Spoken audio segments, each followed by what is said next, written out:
शुभ सकाळ सगळ्यांना. पहाटेचे वाजले आहेत 5 आणि ते माझी सगळी तयारी चालू होती, कारण का आज माझा आहे हरतालिकेचा उपवास. हरतालिकेचा उपवासही आहे आणि दुसरी गोष्ट म्हणजे बाप्पांचं आगमनही आहे.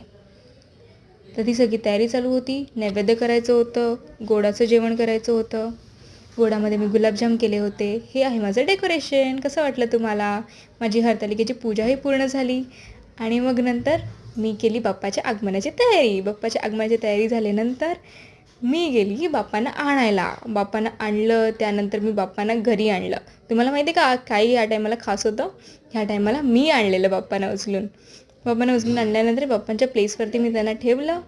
त्यानंतर मी थोडंफार जेवणाची तयारी केली रात्रीची आणि इथेच माझा दिवस संपला, कारण का मी उद्यासाठी एक्सायटेड होते, कारण का उद्या गणपती बाप्पांचा पहिला दिवस होता. सो उद्याच्या भागात मी तुम्हाला सगळं सांगेन की मी नेक्स्ट डेला काय केलं ते. So stay tune.